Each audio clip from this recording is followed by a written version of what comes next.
बिस्मिल्लाहिर्रहमानिर्रहीम, अस्सलाम वालेकुम। मेरा नाम सैयद फैसल शकील है। बिलावल भुट्टो जरदारी साहब कह रहे हैं कि आईएसआई और रॉ को इकट्ठे मिल बैठ के काम करना चाहिए। ये अमली तौर पे किस तरह मुमकिन हो सकता है, इस हवाले से गुफ्तगू करेंगे। और साथ साथ भारत को जो बिल्कुल ही डोनाल्ड ट्रंप साहब की स्टेटमेंट के ऊपर एक हजीमत का सामना उठाना पड़ रहा था, उस बारे में बिलावल भुट्टो जरदारी साहब ने प्रेसिडेंट ट्रंप का शुक्रिया अदा किया है। और साथ साथ पानी के इशू के ऊपर बहुत सारे आर्गूमेंट्स एडवांस किए गए हैं और पूछा जा रहा है इंटरनेशनल कम्युनिटी से, अगर आपकी ज़िंदगी लाइफलाइन बंद कर दी जाए तो फिर आप क्या करेंगे। इसमें भारत को एक पैगाम भी है और वो पैगाम समझने वाला है। और इसमें जो साथ साथ बहस है कि अगर भारत पाकिस्तान का पानी बंद करता है तो फिर चाइना क्या करेगा, इसके ऊपर हिंदुस्तान के मीडिया के अंदर बिल्कुल एक तज़ब्ज़ुब का शिकार है। आग लगी हुई है, पिक्चर्स दिखा दिखा के पानी कहाँ से आ रहा है, कहाँ तक जाता है, कौन से पहाड़ों से गुजरता है, ये दिखा दिखा के परेशान हो रहे हैं। और चाइना का इसके ऊपर क्या मंसूबा है, उस हवाले से गुफ्तगू करेंगे। देखिए, ट्रेडिशनली पहले आईएसआई और रॉ के हवाले से गुफ्तगू कर लेते हैं। ये कोई 70-75 साल तो हो गए ना जी हमें आईएसआई और रॉ को देखते हुए, और बीच में 4 के 5 हमने अब जंगें लड़ ली हैं। और इन जंगों में जो सबसे अहम किरदार जो पर्दा अदा कर रही होती हैं वो इंटेलिजेंस एजेंसीज कर रही होती हैं। रॉ ने जो कार्रवाई अजीत डोभाल साहब के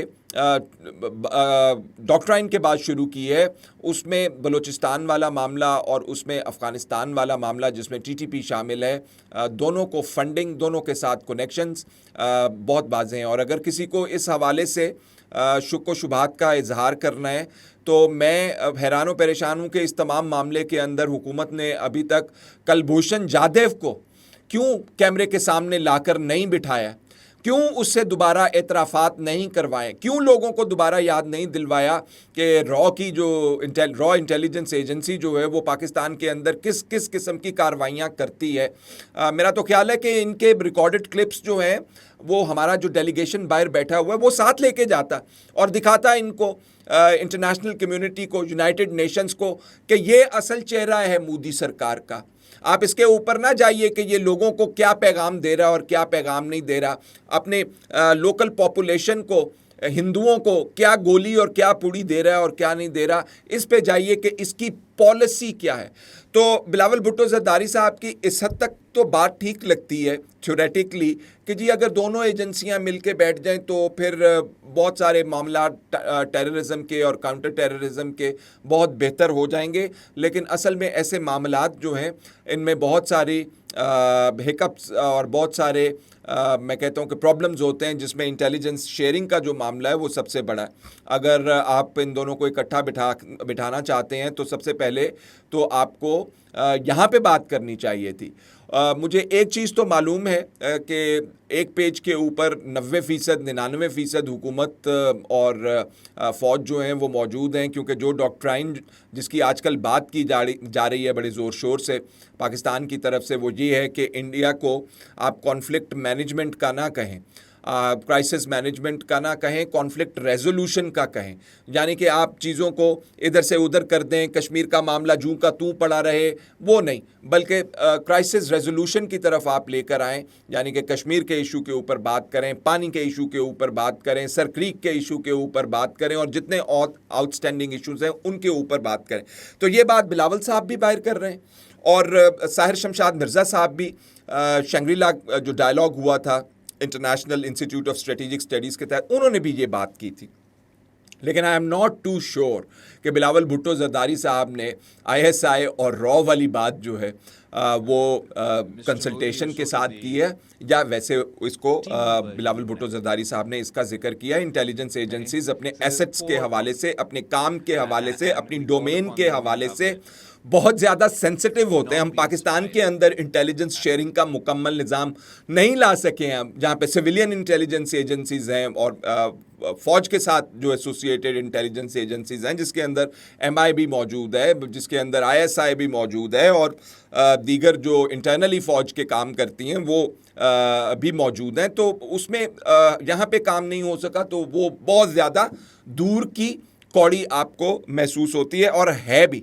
अच्छा, अब जरा पानी वाले किस्से के ऊपर आ जाएं। इस वक्त इंडियन मीडिया के अंदर तो बहुत ज़्यादा आग लग गई है कि अगर मोदी सरकार ने पाकिस्तान के पानी का रुख मोड़ा या मज़ीद कम किया या कोई डैम बनाने की कोशिश की, तो उसके ऊपर तो अभी चाइना जो है वो बैठा हुआ है, और ब्रह्मपुत्रा जो चाइना से पानी निकलता है और इंडिया को सैराब करता है, नॉर्थ ईस्ट में से जब आता है, तो वो उसके ऊपर अब डैम बनाने के हवाले से चाइना के जो प्लान्स हैं उसके डिस्कस किया जा रहा है। और विक्टर गाओ साहब की जो हालिया स्टेटमेंट्स हैं जो हम सब लोगों ने सुनी है, जिसमें उन्होंने वाज़े तौर पे कहा है कि भारत को ये चाहिए कि वो पाकिस्तान के साथ वो काम ना करे जो वो चाहता है कि उसके साथ ना हो, और ये उन्होंने मुताद्दिद दफ़ा इस बात को दोहराया है। और प्रोफेसर विक्टर गाओ जो हैं, वो अगर आप उनका बैकग्राउंड देखें तो वो इंटरनेशनल प्लेटफॉर्म्स से लेके पाकिस्तान से लेके पूरी दुनिया के अंदर बहुत अच्छे तरीके से जाने जाते हैं। और इस तरह नहीं है कि वो पाकिस्तान के अंदर जिस तरह एनालिस्ट होते हैं वो कुछ भी कह देते हैं अपनी मर्ज़ी से, ऐसे नहीं है। चाइना की चाइना पॉलिसी, चाइना की सिक्योरिटी पॉलिसी, चाइना की इंटरनल पॉलिसीज़, वो तमाम तर पॉलिसीज़ को बहुत अच्छे तरीके से आर्टिकुलेट करते हैं, और उनका बहुत close working relationship Chinese government के साथ है। तो जब विक्टर गाओ साहब ये कहते हैं कि अगर मोदी ने पानी रोकने की कोशिश की तो फिर मोदी फारिग है, चाइना जो है पानी रोक सकता है। और आइंदा आप सब लोगों को पता है कि आने वाले वक्तों के अंदर पानी के हवाले से जो बातचीत की जा रही है वो सबसे अहम है। और बिलावल भुट्टो साहब के हवाले से जो तीसरी खबर आपके गोशगुजार करना चाहते हैं, क्योंकि ये तमाम तर मामला एक ही है, वो नरेंद्र मोदी साहब का जो उन्होंने नक्शा खींचा है उस हवाले से है। और कमाल उन्होंने नक्शा खींचा है जिसमें वो कह रहे हैं कि नरेंद्र मोदी जो है वो टीमू यानी कि सस्ती कॉपी है नेतन्याहू की, और नेतन्याहू के साथ उन्होंने नथी किया। इसराइल और हिंदुस्तान का जो आपस के अंदर एक रिश्ता नाता जो मौजूद है उसका हवाला देना बहुत ज़रूरी था। और बिलावल भुट्टो साहब ने वैसे तो इसको बहुत लाइटली रेफ़र किया है, और इसकी जो अहमियत समझने वाली बात वो ये है कि वज़ीर आज़म शहबाज शरीफ साहब ने ये बात की थी कि जंग से पहले इंडिया के साथ, पाकिस्तान और इंडिया की जंग से पहले तकरीबन 150 इज़राइली जो हैं यूनिफॉर्म वाले फ़ौजी जो हैं वो इंडिया में आए थे।